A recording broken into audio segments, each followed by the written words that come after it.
दिवाळीचं रक्षाबंधन तर छान बनेल. तर गाईज तुमचं सगळ्यांचं पुन्हा एकदा स्वागत आहे माझ्या एका नवीन ब्लॉगमध्ये. तर आज बघा मी तयार झालो एवढं.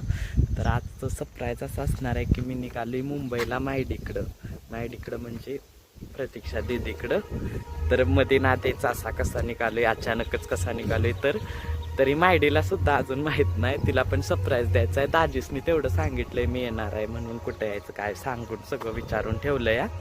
आणि आता डायरेक्ट निघालोय आणि डायरेक्ट तिच्या समोर जायचा तर प्लॅन आहे. बघू त्याच्या आधी फिसकला प्लॅन तर कसं होतंय काय होतंय. त्यामुळंच काल एवढं सगळं खायला पण केलं आणि तयारी पण चालली होती.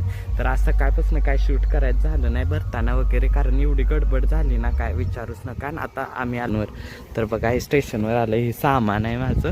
आम्ही मी एकटा जाणार आहे. मी एकटा जाणार आहे मुंबईला. तर मी पहिल्यांदा निघालोय तिचं लग्न झाल्यापासून पहिल्यांदाच मुंबईला तिच्याकडं निघालो या.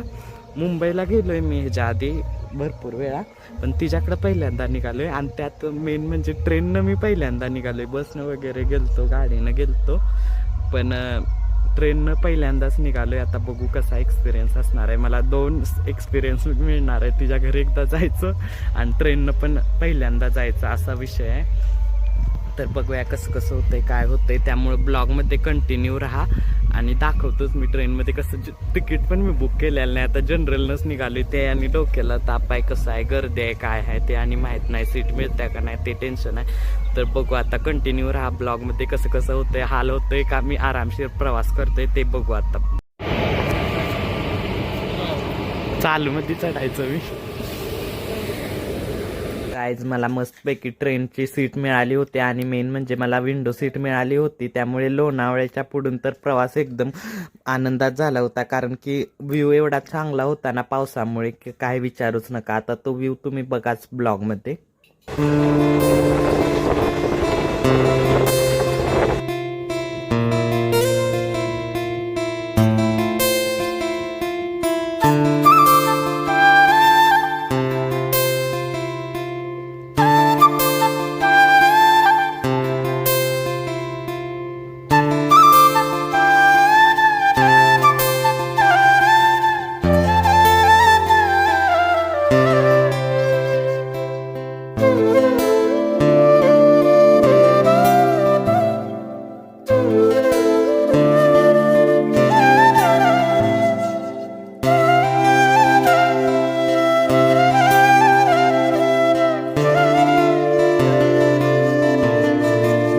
कल्याण स्टेशनवर उतरल्या दाजी मला न्यायला आलं होतं, कारण त्यांना मी आधीच सांगितलं होतं की मी येणार आहे म्हणून. फक्त मायडीलाच मी सांगितलं नव्हतं, कारण तिच्या डायरेक्ट मी समोर जाणार होतो म्हणून.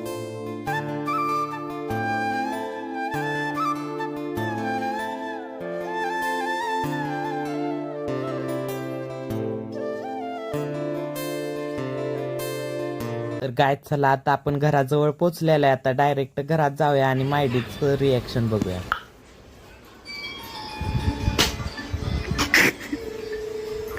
काय काय प्लॅनिंग केलंय आम्ही? कधीपासून फोन लावायला मेसेज करायला जेवाय गेले बाहेर म्हणून. काय कसं वाटतंय? होय मग कुणाला घेऊन येऊ?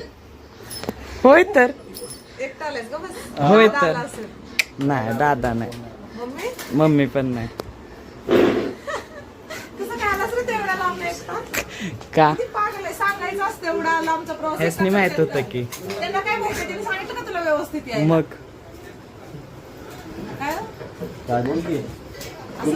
तुला बोललो ना मी चाललो बाहेर. बाहेर चालला हा प्लॅन होता का?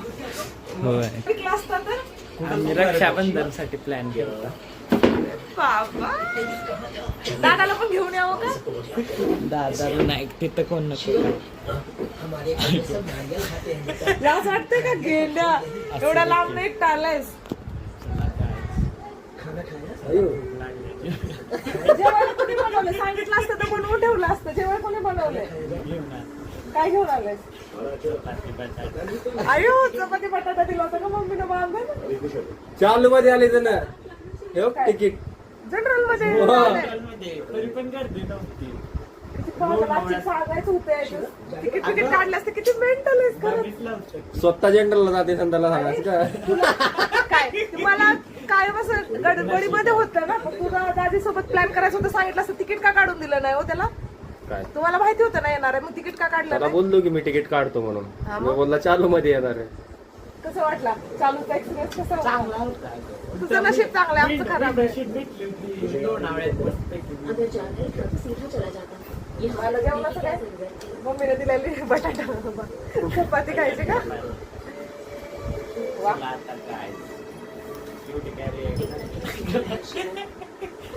रेट काय पागल आहेस? काय झालं असतं तेवढ्या लांब एकटा प्रवास? मम्मीने मला गाडलं असतं ना तुझं सरप्राईज. मम्मीने जेवण ठेवलं असतं का मला? मम्मीला माहित आहे का? मम्मीचा पण फोन लागा ना. मी मम्मीला फोन लावायले, ह्याला फोन करायला. मम्मीचा फोन स्विच ऑफ, ह्याचा फोन ह्याला उचला ना गेलाय. आणि आता सांगायले मम्मीनं काढलं असतं. तर मम्मी पण या प्लॅन मध्ये सामील आहे ना, मम्मीला पण फोन करायला लागतो. काय सरप्राईज आहे? चला ह्यावेळीच रक्षाबंधन तर छान बनेल. माझा काय गावाकडे जायचा प्लॅन होत नव्हता, नशीब आला.